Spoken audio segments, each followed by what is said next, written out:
Hey y'all, Zach McDonald, your real estate agent with Real Property Associates, and this is my Seattle housing market watch for July 15th, 2025.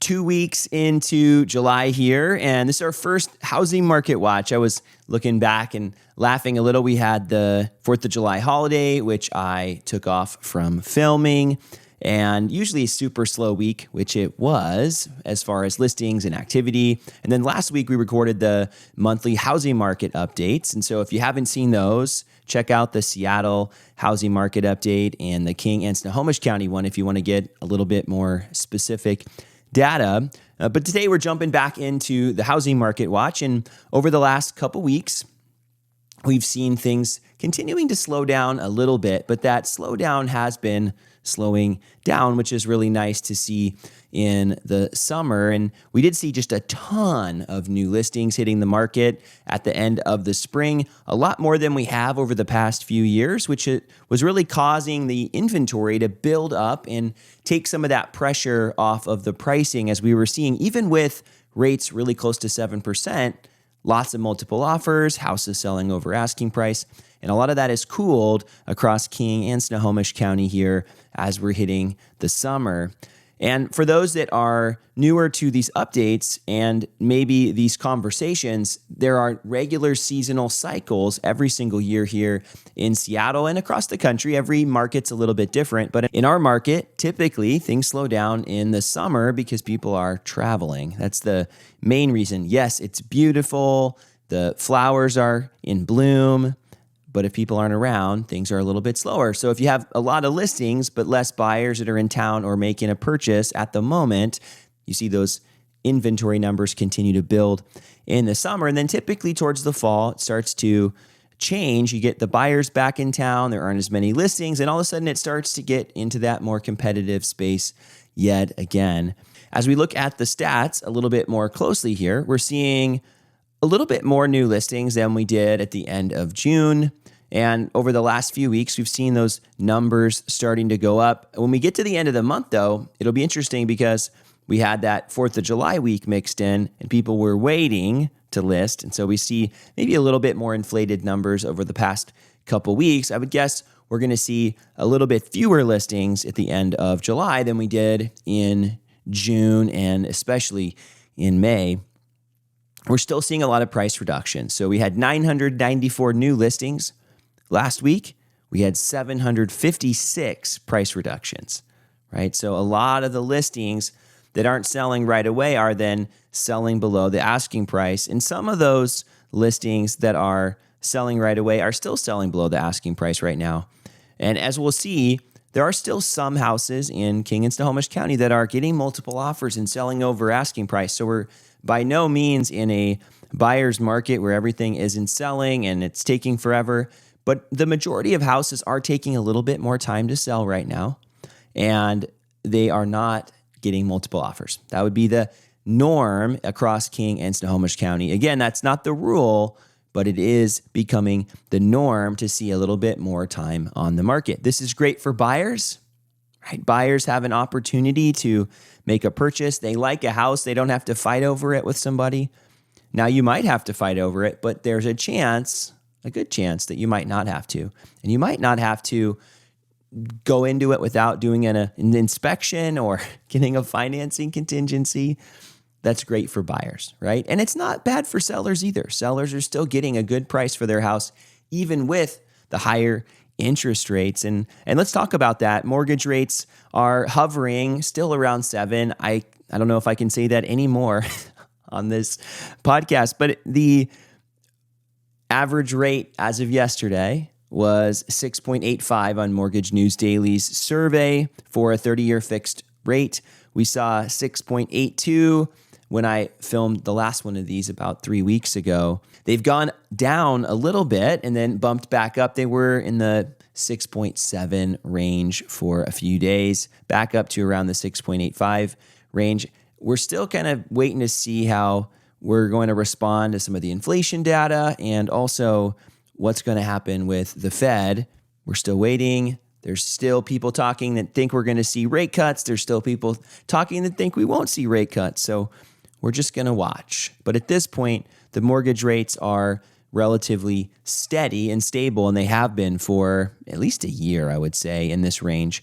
I want to do something a little different as we jump into the King County and Snohomish County focused stats. And instead of doing a weekly snapshot, which I normally do for each, I want to do a mid-month check-in. So we're going to look at the last 2 weeks, beginning of July, since we didn't do a market watch, and just see what's happened over the past couple weeks in King County, and then what's happened over the past couple weeks in Snohomish County. And I think that's even better data. But since I make these every week, we do the weekly version, right? And we can kind of see how things change on a week-to-week basis. Let's see what the first couple weeks looks like in King County here first. And we're seeing a median sales price of $975, which is down a little bit from the median sales price that we saw in the month of June. Average sales price to list price ratio, and we're looking at 99% of the asking price in King County. At the end of the month, we were seeing 98%. Really, we're still seeing houses, like I said, selling below asking price on average, not above asking price on average. And a lot of that has to do with the amount of multiple offer scenarios. We're just seeing a smaller tick down here, and it's been a slow, gradual progression, but 25% of the houses in King County over the past few weeks saw multiple offers. And before, when we were looking at this at the end of the month, 28% did in that week. We saw only 8% of the sales including escalation addendums, whereas we saw 13% the last week in June.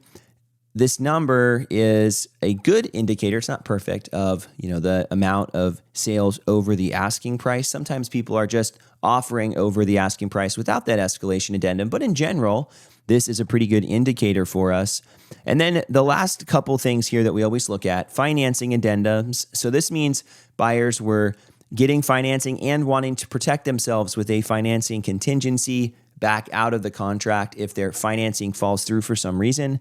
70% of the buyers in King County had a financing addendum this past week, and 41% had an inspection addendum. If we look at the end of June, we saw 63% had that financing addendum, and only 35% had the inspection addendum. So we're seeing less contingencies removed. And again, this is just slowly getting to a point where we're seeing more contingencies included in the contracts.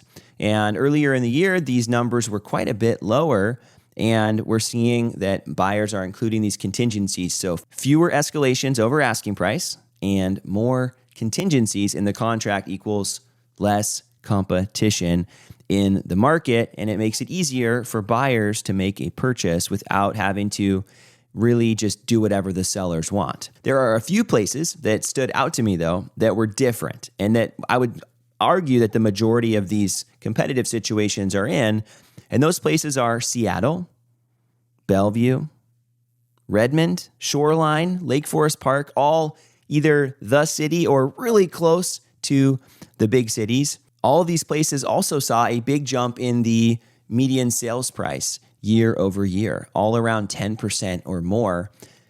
And I think a lot of that is because people are wanting to look closer to the office again. Some of the areas that saw the biggest growth over the past 5 years, in the suburbs, a little bit farther out where you have to drive 30, 40 minutes, east side and on the west side, and the north side, the south, all these areas saw less of that growth. But the places closer into the city are still a little bit more competitive than the outlying areas in King and Snohomish County. And overall, Snohomish County is far enough away where it did across the board pretty much slow down.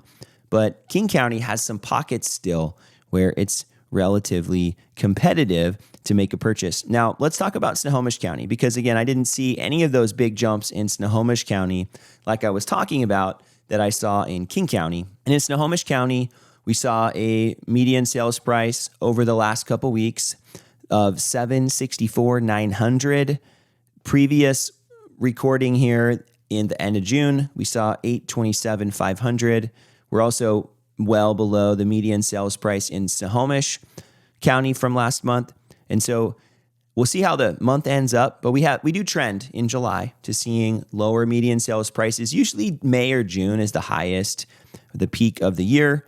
We do start to see those prices dropping off in the summertime. It's fairly normal. The amount over asking price remains stable, 98% versus 98% over asking price at the end of the month. And again, we're seeing the same trends of just slowing down, and a little bit more so even in Snohomish County here, 20% versus 27% with multiple offers. So another drop off here. 6% had the escalation addendum included in the contract, 7% at the end of the month. So again, not a huge drop, but you can see a little bit less competitive in Snohomish County than King County. And a lot of that because of what I said. There's those certain pockets that are more competitive, but it's not more competitive as a whole, I wouldn't think. Pendings with financing addendums, we've got the 80% in Snohomish County, so more contingencies for the financing in Snohomish County than King County. 76% at the end of the month, so again, a bigger jump here. And then more inspection addendums, 47% in Snohomish County versus 42% at the end of the month. And if we look back up at King County, we had, 41%. So across the board, Snohomish County, a little less competitive, more affordable price-wise. And those are normal trends that we will see. It's interesting, though, that Snohomish County was on fire, right? When people were thinking, I'm going to move farther north, I'm going to have a bigger house, a bigger yard, more space, more of the creature comforts maybe of being in the suburbs.